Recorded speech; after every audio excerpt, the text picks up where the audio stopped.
pessoal, tudo bem? Sejam bem-vindos. Hoje eu vou falar com vocês sobre um assunto muito importante, que é a introdução alimentar. Em pleno 2022, infelizmente, ainda temos algumas pessoas que talvez não tenham a informação necessária, ou até mesmo que foram orientadas dessa forma, que iniciam a introdução alimentar antes de 6 meses de vida.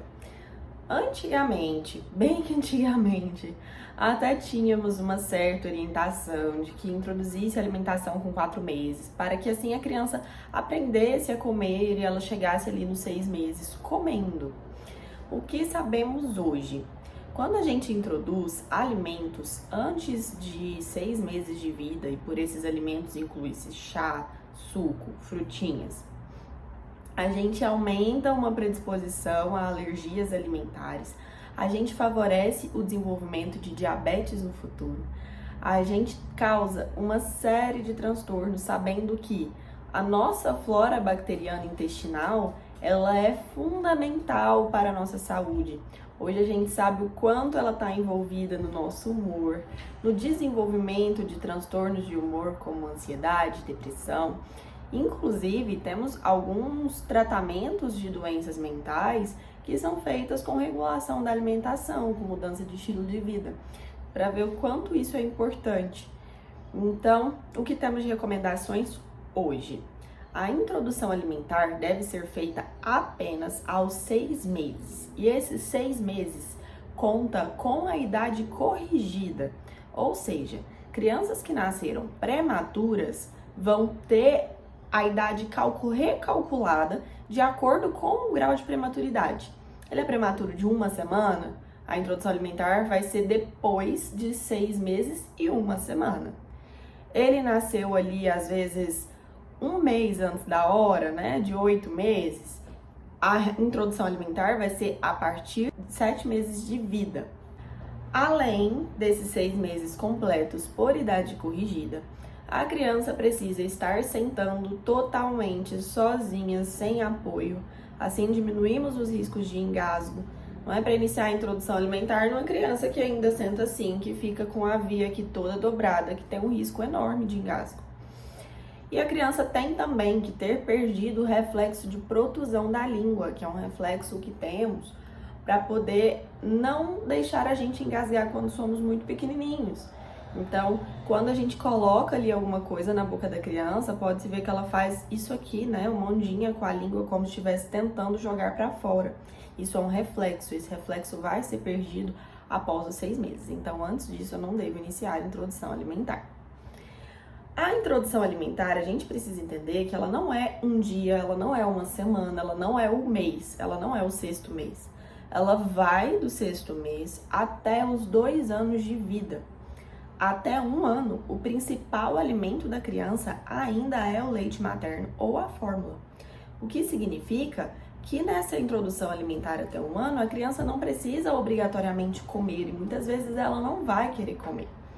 Ela vai degustar, sentir o sabor, conhecer os alimentos, conhecer que tem alimento mais molinho, mais durinho, mais crocante, alimento que vai ter uma consistência mais molenga, mais ácida, mais porosa, mais adocicada, e isso é muito importante que ela conheça esse sabor real de cada alimento. E é por isso que não tem mais recomendação de fazer uma papona, um sopão com tudo junto. Bater em liquidificador também não é interessante. Eu tenho métodos de introdução alimentar, eu posso seguir o método de papas, amassando ali nas primeiras semanas, com progressão gradual. E eu posso começar pelo método BLW, que eu também ofereço a textura pastosa. É importante lembrar que o BLW inclui todos os tipos de texturas. Mas eu ofereço também aquele alimento ali mais inteirinho para a criança pegar, sentir, conhecer. Comer e gostar de um alimento é um processo. A gente não vai gostar na primeira provada.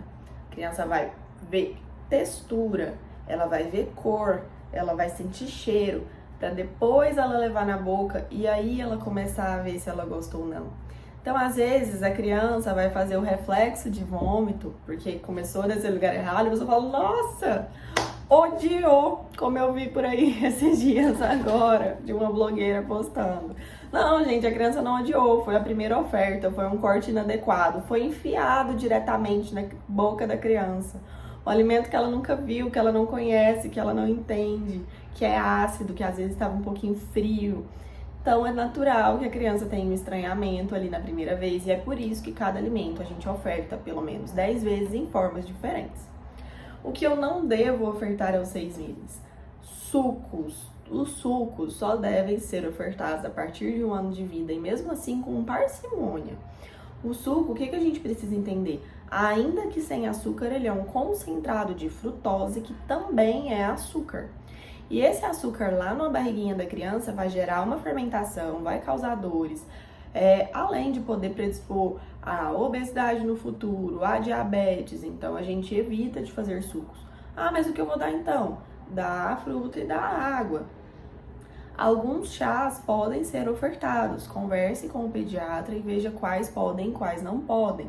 Temos que tomar cuidado até 6 anos de vida, inclusive, com hortelã, com gengibre, que em grandes concentrações podem predispor até mesmo epilepsia em crianças que são previamente epilépticas. Então a gente vai tomar cuidado com esses que têm um sabor ali mais forte, um cheiro muito forte.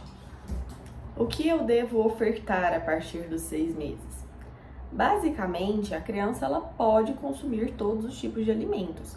Arroz, feijão, carne, tudo a partir de 6 meses. O que vai mudar é a forma que eu vou apresentar isso para cada criança, os cortes corretos, cortes seguros. Tem algumas páginas que auxiliam muito isso pra gente. Eu vou deixar aqui algumas dicas para vocês de nutricionistas pediátricas que orientam muito bem essa parte. Inclusive, um deles tem aplicativo para isso, que orientam o que ofertar e o corte que ofertar. A gente sabe que entre 6 meses e 9 meses existe uma fase de janela imunológica. É uma fase onde a criança tem uma menor predisposição a desenvolver alergias alimentares. Então é uma fase que eu vou aproveitar para eu poder apresentar aqueles alimentos que são potencialmente alérgicos em algumas pessoas. Então é uma fase interessante para eu apresentar ovo, para eu apresentar os derivados da castanha. Eu não posso dar a castanha inteira para a criança ali até na casa dos 3 anos. Então eu vou ofertar ou uma farinha de castanha para fazer uma bolachinha caseira. Eu vou ofertar, de repente, ali uma pastinha feita com aquela castanha. Aí eu posso. Frutos do mar, se a família tiver hábito de comer, cogumelos, todos esses alimentos, eles podem e devem ser ofertados nessa janela imunológica. Antes disso, a gente aumenta muito o risco de reações. Depois disso, a gente aumenta uma predisposição ali para a criança ter alergias alimentares, porque aí o corpo dela já está com a sua imunidade ali da parte alimentar formada e ele pode reconhecer como algo estranho e aí ter uma reação adversa. Então essa é a janela ideal. Criança não precisa de açúcar. Não deve se ofertar açúcar e sal para crianças até 2 anos de idade completos. Depois disso também não deve, mas assim, a gente reduz um pouco a possibilidade de seletividade alimentar. Não é raro encontrar crianças que começaram ali com suquinhos, com bolachas, com alimentos industrializados antes desse período e depois, quando chega nos 2 anos, a mãe chega pedindo socorro, que o filho não come nada, que ele só aceita bolacha, que ele toma ainda 6 mamadeiras no dia e só se for com achocolatado junto. Então, isso acontece muito, todos os dias. Então, é por isso que a gente deve evitar. Por que na criança a gente fala, coitadinho, é só criança, o que tem ele comer um doce? Mas no adulto, se o adulto come, é falta de força de vontade, ele deveria saber que ele não pode. Porque uma coisa que faz mal pro adulto é ok pra criança. Vocês não concordam que vai fazer mal potencializado? Porque tudo na criança é muito mais intenso, é um corpinho que tá tendo todas as suas descobertas. A criança não sabe diferença daquilo que ela nunca comeu. Então ela não vai sentir falta de um brigadeiro se ela nunca comeu um brigadeiro. Tudo ok se eu der uma uva para ela que ela tá acostumada. Então esses são alguns dos cuidados que a gente deve ter nessa fase de introdução alimentar. A criança não precisa de bolacha, não precisa de gelatina, não precisa de iogurtes cheios de corantes, açúcares e conservantes. Isso aumenta também o risco de fazer uma modulação intestinal ruim, de fazer alergias alimentares, de diversos problemas no futuro. É muito bom a gente pensar numa medicina, num cuidado preventivo. É muito mais fácil a gente desenvolver um hábito saudável desde o início do que a gente lá na frente ter que voltar e mudar tudo. Então, se a gente pode fazer isso por nossas crianças, por que continuar batendo numa tecla que a gente sabe que não é interessante, não é mesmo?